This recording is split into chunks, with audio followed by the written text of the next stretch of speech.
Oh, did you want me to clear out that? Yeah, but I gotta. Okay, what am I doing? Okay, there we go. Crowd cheers. I'm gonna get. Let me clear out all that mess there. There's those ready to pour.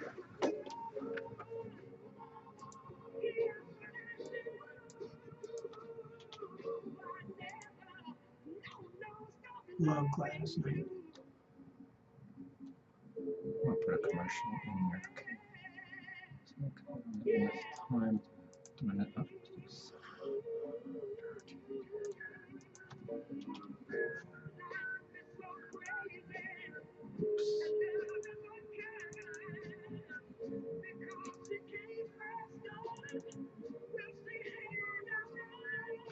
Chubbies? You want to do Chubby? No, I'm just saying. What is the Chubbies? It's the perfect one, man. It's Chubby's Restaurants. Okay. Okay. Yeah. I'm good. I was hoping it was food. You want me to throw these up there? Yes, please. Okay, they're all. Why the crowd cheers not? That's your crowd cheers. Doesn't convert, huh? Want me to take it out? Yeah. I'm gonna right away click on that. Yes, sir. Did you need crowd cheers? No, not today. Not today. Not today. Okay, so you're live already on this one. So I'm gonna get you all set. Well, people, I'm alive. See that? Oh no, I'm live. Sorry. Welcome, Peter from London. If you're listening today, we'll be getting everything hooked up for everybody, both domestic and internationally. But today's going to be a good show. We got Will Davis on the show today from Lamar University baseball, head coach there, Will Davis. We're going to talk about honor and respect. Man, I tell you what, it's worldwide. We need honor and respect worldwide. It's amazing. In North Denver. Danny Cordova and his staff I'm gonna be able to hear his original. You're gonna have him on the phone, right? Yeah, I've got that. He's not on yet. He's going to call me. There he is. You're on this. The original I'm on S2.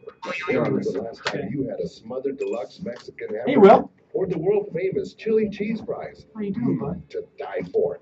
Getting ready for I'm that gonna big game. hook you in, so you'll hear the show, and then I'll go through an introduction. I'll start talking. After a night out on the town, you got the grubbies. You gotta go to the original Chubbies in North Denver at 38th and LePan. Call ahead for quick pickup at 303-455-9311. The original Chubbies in North Denver. It don't get any better than 360 Mindset. Sharing skills and drills wrapped by stories from elite performers and your favorite sports pro. So take your first step. Speak your first word with a foundation of positive thought that comes from 360 Mindset and your host, Coach Whiteman.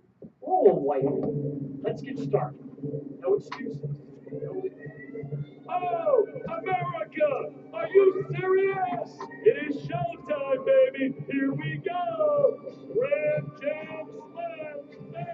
It's awesome! It is awesome, baby, and we're live on all fronts. Good morning, everyone. This is KUHSdenver.com, and you are listening to 360 Mindset Performance Talk. In just a second, I'm going to have Coach Will Davis on the phone talking to us about a little baseball. And the NCAA Baseball Regional Tournament is happening right now. There's been a few games yesterday, and there's going to be a few more this weekend, heading towards the I'm calling him right now, actually. So Will will pop in just a second. Hey, what's up? Hey, Will. Yes. Hang with me, bud. We're going to finish our introductions and talk a little bit about today, honor and respect from the perspective of a coach, because we're going to talk about NCAA baseball. But before we get to the details of that and who's playing in the regionals this season in 2017 for the NCAA World Series, we're going to talk about, examples of honor and respect out there in the world. Leadership is tough to do. My philosophy has always been to the clients I work with is that a true leader is someone who doesn't expect anybody to follow them. And to get the honor and respect that champions need to really feel that the results of a championship through their actions, they are looking ahead of themselves and are honoring the behavior of someone in front of them. Now, I'm not going to say leader, because it could be a teammate, could be a coach, could be a manager. It's somebody that's in front of them in that moment that they have seen something from them that gives them the confidence, the energy to respect and honor that person. So when we talk today about honor and respect as an influence to becoming a champion, we're going to talk about it in terms of, we're going to talk in terms of baseball, but we're going to talk about it in terms of human nature and just right down to the cellular level, so that it doesn't matter where you are in the world. These are principles. So it doesn't matter where you are at. You could be in Costa Rica, like we're talking to people in Costa Rica, or Kansas City, because here at KUHSdenver.com and 360 Mindset Performance Talk, we are reaching out across the airwaves and reaching out to everybody, both domestically and foreign. So that's our setup: honor and respect. I'm not exactly happy with our leadership today in this country, that I can look ahead of myself and say, hey, you know what? I got some honor and respect, because their actions don't represent the kinds of behaviors and outcomes that I can honor and respect. But I know we're going to come up with examples from Coach Will Davis from the Lamar Cardinals, Lamar University Cardinals, wonderful colors, red and white, down there in Beaumont, Texas. And we find Coach Davis on the road because it's recruiting season. Regretfully, it's recruiting season for him because he ain't in the regionals this year. But Will, you're in your second year, right? Second or third year? First year. First year. He's First year, yeah. Yeah, first year. Oh my gosh, I thought you were in your second year. I've given you more credit for the results you've gotten so far. That's awesome. And Will is known about his results because he, as a player, has seen the championship events, been in them at the World Series, and played at the highest level when he was a ball player in college, and was raised by a college baseball coach, his dad. So we'll talk more about that in a bit. But my first question, Will, for you in our first segment, which is the mindset segment, setting that player's mind into the right direction. How do you know when there's honor and respect in your clubhouse? What do you see, Will, when you know that's there? Well, I think you see it when guys are kind of pulling on the same end of the rope.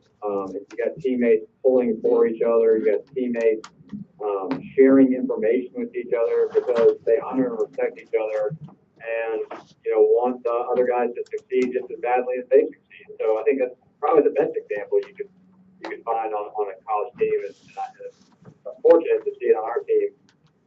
This past year, a lot.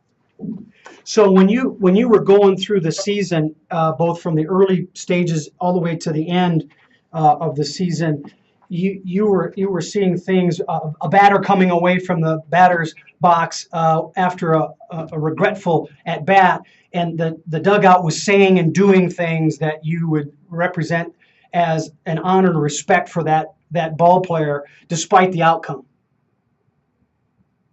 Yeah, absolutely. Well, you got not just that, guys, trying to share what they've seen with on the opposing team's pitcher with the other hitters, or guys during practice, pitchers showing guys, maybe a way they grip their pitches differently that they can maybe help them. I mean, you got guys coaching each other, you got guys, kind of like I said, pulling on the same end of the rope. And I think that's a perfect example of when you have a team that's honoring and respecting each other. Well, what I'm asking you to do, and I do this on purpose, Will, with every guest, I lead them rather than just give answers. I want to lead because I want it to be your words and genuinely you, and you're right on target with that. And because we're talking about things like encouragement, mentoring, which are all components of hopefully true leaders. So when it comes to a ball player on your team, or even a coach or anybody part of your program, how do you, is the honoring of leadership different than the actions you see when they're honoring and respecting teammates, or is it the same? I think it's a little different, is because they're going to obviously respect the authority that a coach would have, for no other reason than we're the ones who decide who plays. So they're going to honor us and respect us in that sense, even if they don't necessarily mean it. I'm partly joking, of course. I mean, we have a great group of kids that honor and and respect us as a coaching staff. But yeah, I think, encouragement is the biggest thing. I think positive leadership, whether it be from a coach or a player to another player, is always the way to go. And so the more encouragement you have and the more encouraging you're doing, just breeds a successful atmosphere. And, I think the old saying is you can catch more flies with honey than vinegar. I think just people respond so much better to positivity. And I try to encourage my players through being positive. And I also try to encourage our players to be positive toward each other. And I think that's, going back to what you said about honor and respecting, I think that's definitely the best way to do that. Well, and before I go too much further with your thought, because I totally agree with that, the positivity point you made, we're going to expand on that a little bit, but we're talking today with Will Davis, the head coach of the Lamar Cardinals at Lamar University, who's in his first year. And his point about positivity speaks to the success you've had, Will, this season, in your first season, over previous seasons, in that you've had such quick impact. And I don't mean on the wins and loss column necessarily, even though that's happened in comparison to prior years. Because I tend to look at process versus end results as indicators of success. And I think from the feedback I've gotten from some of your colleagues and some people that have known you since you were a player, that's just who you are. I mean, you hold people accountable through positive ends and through positive processes. So when you said that there's a difference between honor and respect to leadership versus a player, a teammate, or support person, is it because of that experience that person has as a coach or a mentor that they have there's a different look to the honor and respect? Yeah, I think so, Lowell. I think the majority of kids and people in general want to be coached. You come across some kids that think they've got it all figured out, or they got only a certain amount of people that they trust. But I think for the most part, people want feedback. They want to be coached. We're all in our positions for a reason. We've climbed the ranks and done it at other places and worked our way up. And with that, like you said, you have a little bit of a bio, you have a little bit of a history. There comes a little bit of respect with that. Certainly, when you look older, there's always going to be a little respect with that. Fortunately for me, but unfortunately in the position I'm in, I don't look that old. So I don't get it that way. I don't have a lot of gray hairs to look too wise. But you've been cursed with the baby face. Yeah, I've been fortunate to have coached other good players before then. I think a lot of them know that, and they know that I've helped people have success. So you get a little bit of honor and respect this way. Well, but at the end of the day, it's the old saying in coaching that they don't care how much you know until they know how much you care. And I think it's a little cheesy, but I think it's true. I mean, and you can probably say that about anything in life. If someone cares about you and you know it, you're a little bit more open to what they have to say than someone who's just telling you things in passing. Well, and what you just said is staying true to our point today on focusing on honor and respect, in that honor and respect usually comes as a result of seeing an action that you can honor and respect, or results that are on paper or that are experiential, that when you look at them, it's just self-evident. I need to honor and respect them because they've gone before me. They've had results that I want to have, but they have already had. So I better pay attention to this. And before I ask you to respond to that, I'm going to ask you this question. Do you have kids, Will? Yes, I do. I have an 8-month-old daughter. Okay, so she's not walking yet, right? Or my point. Yeah. She's a curtain grabber, or sofa tabletop kind of person. Well, right. at some point she's going to walk, and she's going to be thinking she's pretty good at it, and then she's going to fall down. So as a dad, are you the guy that's going to jump in there and pick her up right away, or are you going to wait and see? Yeah, I think I'm kind of a wait and see. I'm fortunate. I'm 33, so I'm a little, I guess, older than usual for a first-time parent. Yeah. I probably, if I was younger, I would want to go ahead and snatch her up and just tell her everything's okay. I don't know. I mean, it hasn't happened yet. Yeah. And she obviously has me wrapped around her little finger, so I don't know. We'll see. It's a great question. Yeah, well, and I'm setting you up a little bit because you as well as I know that we can have 20 somethings or 30 somethings at high performance athletic positions, and they tend to fall down like 8-month-old girls too. And we don't know if we should rush in and pick them up or wait and see, because the principles of that are the same at whatever age. And that's where honor and respect through that action and your response to those behaviors has a huge moment to grow and to learn for both the teacher, coach, and the player participant. So that's my first nugget for this morning in our mindset, is what we're setting up the mindset, as you pointed out, Will, is that it's based on what you've done and whether you deserve to be honored and respected. And it's that history that you bring to the table that's going to build and grow the establishment of honor and respect, just like with the players. As you pointed out, the examples you pointed out in setting a mindset for the team, there's encouragement regardless of the outcomes. Everybody's encouraging. And it takes a bit of understanding of who my teammates are for me to really fully develop a high level of honor and respect. So my last question for our mindset segment for you, Will, is what do you do during your training process as a coach to give the players experiences that they can kind of be challenged about their level of respect and honor with one another? Do you wait and see it when they fall down before you rush in to pick them up so they can get challenged to learn new things about honor and respect? Yeah, I think so. Well, I think every individual is different, and you got to know what kind of players you're dealing with each individual. I think I've coached some kids that have the football mentality, and they actually respond better when you kind of get on them a little bit. They kind of snap out of it, and they like getting challenged almost. They want to prove you wrong, or just shut you up. Yeah. There's also a lot of kids that they need an arm around them and know you care, and you're in that realm. It's very different. So it's all about getting to know your players and what kind of personnel you have, and being able to, I hate to say push their buttons because you don't want to act like they're not people, but yeah, just figuring out those little things, maybe tick and get over the best. As a setup for our next segment, which is the skills segment, I want to ask you this question about what kind of methods do you use to gather that insight about the players so that you have a foundation of information to be able to be empathetic and understanding and yet still at the same time challenge them or know when to challenge them? Are there any methods or systems that you use that are unique that you can share on gathering that kind of information?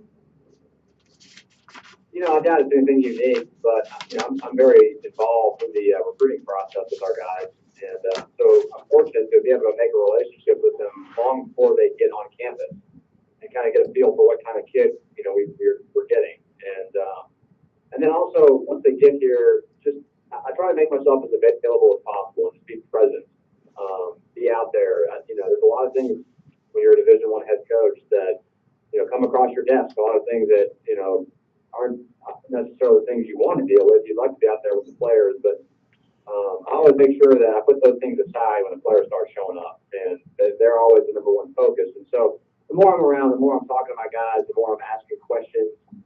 Maybe guys will let me know, something that's going on with their roommate.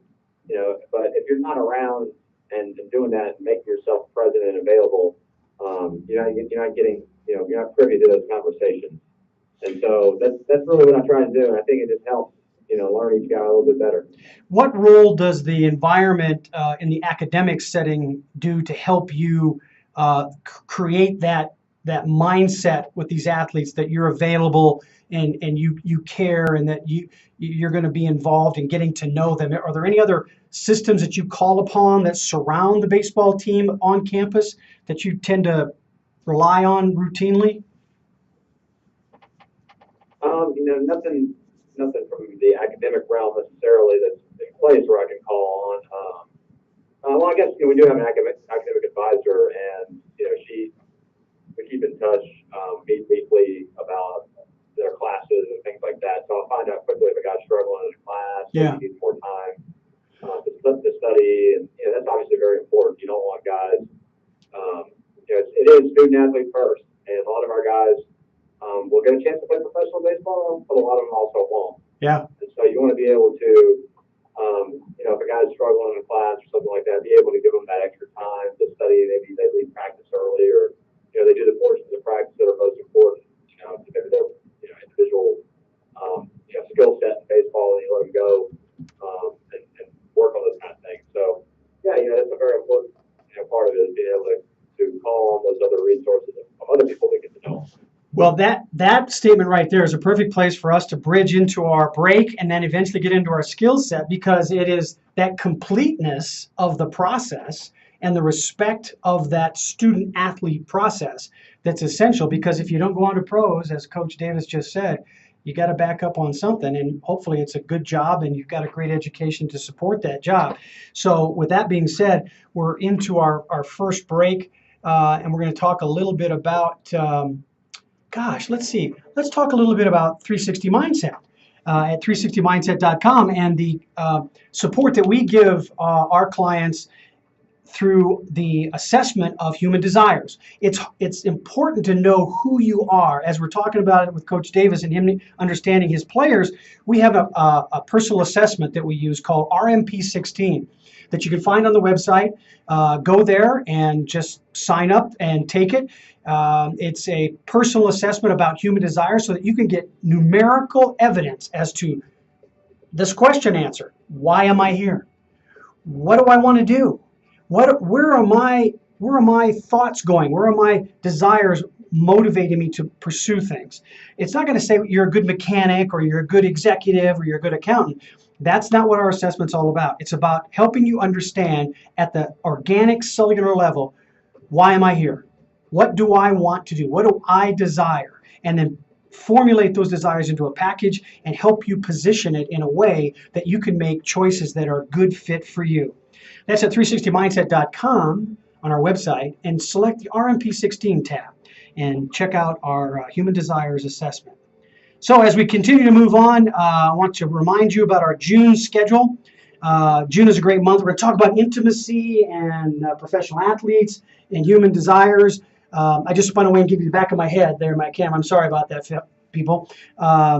Coach Davis, I've got a face for radio. I'm going to tell you that right now. But I'm on the air video-wise as well. So we're coming up into our skills segment. I'm here speaking with Coach Will Davis from the Lamar Cardinals down in good old Beaumont, Texas. I know I didn't pronounce that like a Texan would, but I'm going to try it a little later and see if I can hit it. Beaumont, maybe that's better. Down in Beaumont, Texas, with the first-year coach at Lamar University's baseball program, Will Davis.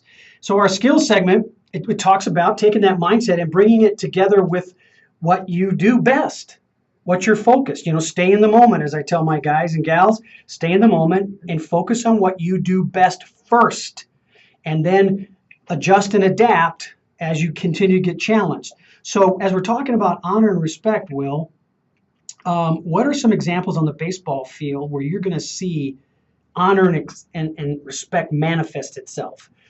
For example, is there something in the outfield that you would call upon to say, hey, yeah, they're really they're respecting each other out there. Those guys are really working together. Yeah, well, I think honor and respecting the game is really where it starts, and that's really manifested in how you play the game and how hard you play the game and whether you have a love or not for playing the game. If you're only doing it halfway or you look somewhat disinterested, then you're not only not honoring and respecting the game, you're not honoring and respecting your teammates who are doing it their all. And so, do you look for individual? Well, do you look for specific poses of an outfielder? If he's posing a certain way, hey, hold on a minute, we need to say something to that kid. He doesn't look like he's into the game today. Yeah, I wouldn't say a certain pose. Just say, if you can tell bad body language when you see it. And if guys are not all the way into a certain game, obviously we play some really big name opponents here, and we also play some that are not so big names. And so you know that the human nature settles in when you're playing some of those lesser opponents, and maybe guys are not respecting the opponent, they're not respecting the game, and by doing that, they're not respecting their teammates that do that. So. That's the kind of stuff you look for, and the way guys handle a loss. Some guys take losses harder than others. Some guys leave it all out there, and things don't go their way, or they might feel like they negatively impacted the game as an individual, even though we all know it's a team game. It's hard to make